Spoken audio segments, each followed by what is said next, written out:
안녕하세요. 오늘 저희는 흔히 대윗령이라고 부르는 그 구절들을 좀 깊이 파고들어 보려고 합니다. 네, 이게 그냥 오래된 글이 아니라 오늘날 당신과 같은 신자들에게 주어진 아주 구체적인 미션, 사명에 대한 이야기잖아요. 이 미션이 왜 중요한지, 또 이게 우리의 삶이랑 어떻게 연결되는지 좀 흥미로운 지점들을 같이 찾아보면 좋겠습니다. 네, 그 핵심을 보면 결국 모든 민족을 제자로 삼으라 이거거든요. 근데 이게 딱 들으면 엄청 커 보이잖아요. 어쩌면 좀 부담스럽기도 하고요. 그렇죠. 약간 막 막막하게 느껴질 수도 있고요. 근데 예수님이 이 엄청난 명령만 딱 던져주신 게 아니라는 게 보여요. 이걸 해낼 수 있는 확실한 근거, 그러니까 권세죠. 그리고 어떻게 해야 하는지 그 실행 방법, 또 우리가 지칠 때 힘이 되는 약속까지 이걸 세트로 주셨다는 게 중요해요. 아, 세트로 권세, 방법, 약속. 네. 그래서 오늘 당신과 함께 이 요소들을 하나씩 좀 풀어보면서 이게 어떻게 당신에게 부담이 아니라 은혜와 능력의 원천이 될 수 있는지 그걸 좀 보려고 해요. 핵심은 이거예요. 이 미션은 당신 힘으로 하는 게 아니라는 거. 모든 권세를 가지신 그분이 당신을 통해 일하신다는 거죠. 그러면 첫 번째 질문부터 가볼까요? 예수님이 너희는 가서 하셨는데 이 너희가 정확히 누구일까요? 아, 이건 목사님이나 선교사님 같은 분들만 해당되는 건가 이런 생각 해보셨을 수도 있을 것 같아요. 아, 그거 정말 중요한 질문이죠. 네. 여기서 너희는 그 자리에 있던 11명 제자만 말하는 게 아니라는 거예요. 아, 그래요? 네. 그들을 시작으로 해서 앞으로 올 모든 제자 공동체, 그러니까 오늘날 그리스도를 믿고 따르는 당신을 포함한 모든 성도를 의미한다는 거죠. 뭐 특별한 직분이나 역할에만 해당되는 게 아니고요. 와, 그럼 뭐 자격증 같은 게 필요한 게 아니고 그냥 예수님을 믿는다. 그럼 당신한테도 이미 이 미션 초대장이 온 거다. 뭐 이런 말씀이신 거네요. 바로 그거죠. 이걸 뭐 해도 되고 안 해도 되는 선택사항이 아니라 구원받은 성도의 그냥 본질적인 정체성, 삶의 방식이라고까지 얘기해요. 당신이 그리스도의 제자가 됐다는 것 자체가 다른 사람을 제자로 삼는 이 일에도 참여하려는 부르심을 이미 받은 거다. 뭐 이런 뜻이죠. 그렇군요. 그럼 대상은 누구일까요? 자료들에서 강조하는 모든 민족, 이걸 제자 삼으라고 하셨는데 이게 그냥 뭐 세상 사람들 전부 다 이런 느낌일까요? 아니면 좀 더 깊은 뜻이 담겨 있나요? 그 당시 유대인 제자들한테는 이 모든 민족이란 말이 엄청 파격적이었을 것 같은데요. 맞아요. 당시 유대인들 생각하면 와, 이건 진짜 엄청난 전환이죠. 여기서 모든 민족, 원어로 하면 판타타 에트네인데 네네. 이게 그냥 한 사람 한 사람 다 합쳐서 에브리바디 이런 뜻을 넘어선다는 거예요. 주로 언어나 문화, 또 사회적인 정체성을 같이 공유하는 어떤 구체적인 종족 집단 아니면 공동체 단위 이걸 의미한다는 분석에 상당히 설득력이 있어요. 아, 그러니까 그냥 개개인한테 다 받아라는 걸 넘어서 아직 복음이 제대로 들어가지 않는 특정 문화권이나 언어권 같은 그런 집단 전체를 염두에 두셨다는 거군요. 이게 자료에서 발견한 중요한 포인트네요. 그렇습니다. 그래서 이 명령은 지리적, 문화적, 언어적 경계를 다 허물고 복음이 이 세상 모든 종류의 인간 공동체, 구석구석까지 다 전파되어야 한다는 거죠. 아주 넓으면서도 구체적인 목표를 딱 제시하는 거예요. 특히 아직 자기들 말과 문화로 복음을 들어볼 기회조차 없었던 미전도 종족이 전 세계에 아직도 수천 개나 있다는 현실을 지적하고 있어요. 수천 개요? 아직 기회조차 없었다니. 와, 이건 진짜 생각할 거리를 많이 주네요. 네, 그래서 이미 복음을 누리고 있는 당신 같은 사람들이 속한 공동체가 주변 사람들한테 복음 전하는 것도 물론 중요하지만 동시에 이렇게 복음의 손길이 아직 닿지 않은 공동체들을 향한 선교에도 좀 더 큰 책임감을 가져야 한다. 이렇게 도전하고 있어요. 당신의 시야를 내 주변을 넘어서 모든 민족에게로 넓히려는 아주 강력한 메시지인 거죠. 와, 스케일이 정말 어마어마하네요. 자, 그럼 이제 가장 현실적인 질문으로 가볼게요.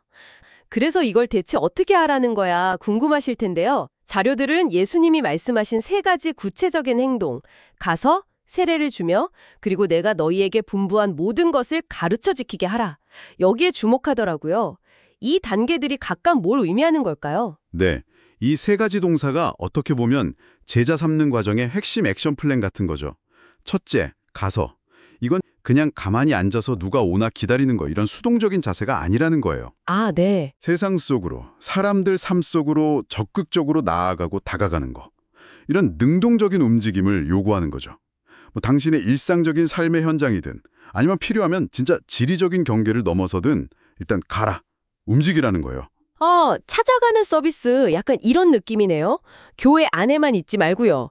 그럼 두 번째, 세례를 주면은요? 이게 단순히 물 뿌리는 의식, 그 이상이겠죠? 그럼요.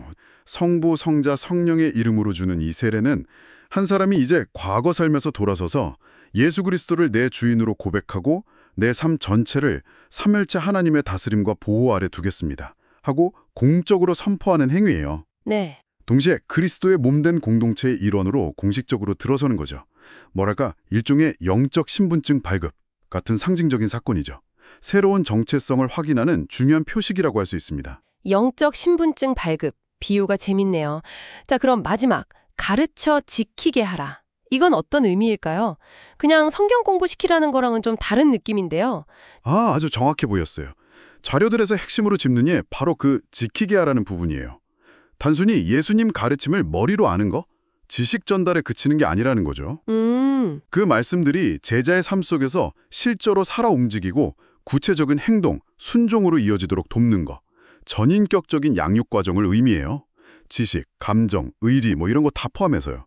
이건 무슨 단기 교육 프로그램 이런 게 아니라 계속적인 관계 속에서 돌보고 멘토링해주고 그리고 무엇보다 가르치는 사람 자신이 먼저 본을 보이는 삶.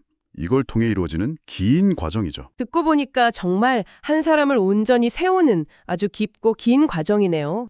와, 이걸 과연 사람이 할 수 있을까 하는 생각도 좀 드는데요. 네, 맞아요. 그래서 강조하는 지점이 있어요. 이 모든 과정이 절대로 인간의 노력이나 뭐 기술 이런 걸로만은 불가능하다는 사실이에요.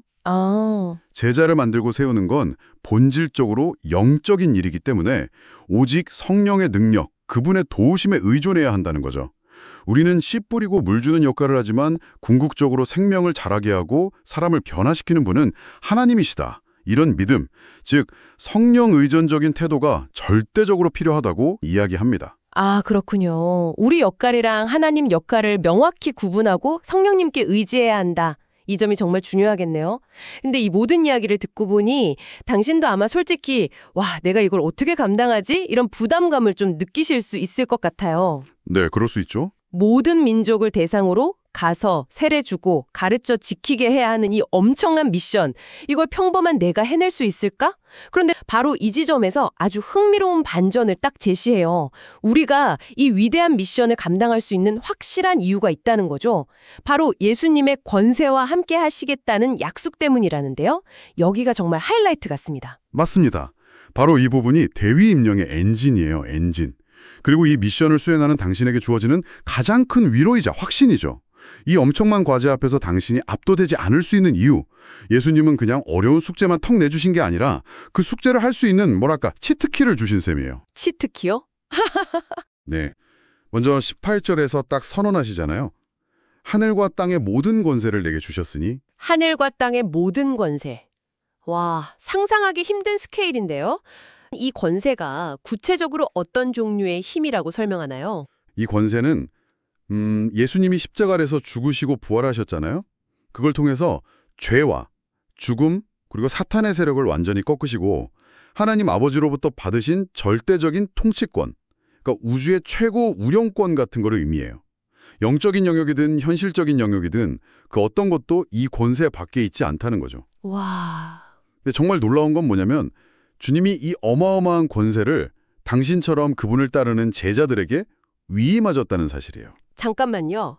그 엄청난 권세가 당신에게도 위임되었다고요? 네.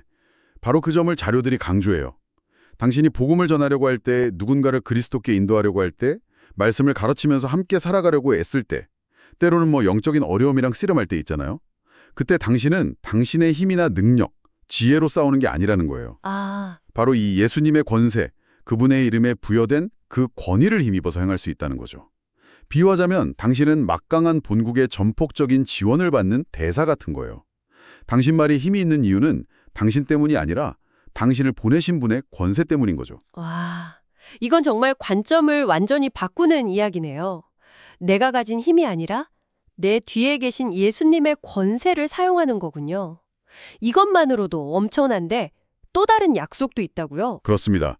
권세와 함께 주어진 또 하나의 강력한 약속, 어쩌면 더 가슴 뛰는 약속이 바로 20절 마지막 부분이에요. 볼지어다 내가 세상 끝날까지 너희와 항상 함께 있으리라. 아, 임마누엘 약속이군요. 하나님이 우리와 함께 계시다는 그 약속의 최종적이고 완전한 성취라고 설명해요. 부활하시고 하늘로 가시지만 이제 성령을 통해서 당신 안에 그리고 당신이 속한 믿음의 공동체와 영원히 함께 하시겠다는 약속입니다. 세상 끝날까지 항상 함께 하시겠다.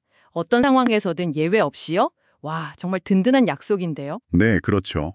이 약속은 당신이 제자 삼는 미션을 수행하는 그 모든 순간, 모든 장소에서 당신이 막 잘하고 있다고 느낄 때든 아니면 완전히 실패한 것 같을 때든 막 열정이 넘칠 때든 아니면 완전히 지쳐버렸을 때든 어떤 상황이든 주님께서 결코 당신을 혼자 두지 않으시고 바로 곁에서 동행하신다는 보증이에요. 네네. 더 나아가서는 이 미션이 결국에는 당신의 연약함에도 불구하고 반드시 성취될 거라는 걸 주님 자신이 보증하신다는 아주 강력한 선언이기도 하고요.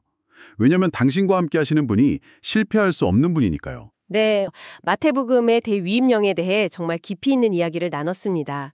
이 미션이 소수의 전문가에게만 주어진 게 아니라 당신을 포함한 모든 성도에게 해당되고 또 그 대상은 당신 주변을 넘어서 모든 민족 공동체이고 가서 세례주고 가르쳐 지키게 하는 구체적인 방법이 있다는 걸 확인했고요. 네. 그리고 무엇보다 이 모든 것을 가능하게 하는 원동력이 당신의 능력이나 자격이 아니라 하늘과 땅의 모든 권세를 가지신 예수님의 권세, 그리고 세상 끝날까지 항상 함께 하시겠다는 그분의 임재 약속이라는 사실. 이게 당신에게 정말 큰 힘과 위로가 될 것 같습니다. 맞습니다. 당신이 이 미션을 감당하다가 어려움에 부딪힐 때, 아니면 아무런 열매가 안 보이는 것 같아서 지칠 때, 혹은 당신 자신의 부족함 때문에 나는 자격이 없어 이렇게 느낄 때가 분명히 있을 거예요. 네, 그럼요. 자료들이 일깨워 주듯이 바로 그 순간 이 권세와 임재의 약속을 기억하는 게 중요해요. 이 일의 성공은 당신의 열심이나 능력 혹은 눈에 보이는 결과 이런 데 달려있는 게 아니라 이미 모든 권세를 가지시고 죽음마저 이기신 주님께 달려있다는 사실, 이걸 기억하는 거죠. 우리는 그분의 권세 안에서 일하는 대사와 같다는 비유가 정말 와닿네요. 네, 당신은 그분의 권세를 위임받아서 그분의 일을 하는 대사인 거예요. 그래서 이 미션에 동참한다는 게 꼭 거창하게 해외 선교를 가거나 대규모 집회를 열어야만 하는 건 아니에요. 아, 그렇죠. 당신의 일상 속에서 만나는 사람들에게 그냥 자연스럽게 예수님에 대해 나누는 작은 대화들, 아직 복음을 접하지 못한 사람들을 위해 기도하고 작은 물줄이라도 후원하는 일, 당신의 가정에서 자녀들에게 말씀을 가르치고 함께 실천하려고 애쓰는 그 모습들, 그리고 당장의 결과에 막 좌우되지 않고 성령님의 도우심을 구하면서 꾸준히 복음의 씨앗을 뿌리는 그 묵묵한 수고들, 이런 것들이 모두 이 위대한 미션에 동참하는 당신의 구체적인 모습이 될 수 있다고 이야기합니다. 정말 중요한 지적이네요. 주님의 권세와 임재 약속을 굳게 붙들고 당신이 서 있는 바로 그 자리에서 할 수 있는 일들을 꾸준히 해나가는 것. 그게 핵심이군요. 자, 오늘 당신에게 이런 질문을 한번 던져드리고 싶습니다. 오늘 당장 당신의 삶의 자리에서 예수님의 권세와 임재를 의지하며 이 제자 삼는 미션에 동참하기 위해 내디딜 수 있는 가장 작지만 구체적인 한 걸음은 무엇일까요?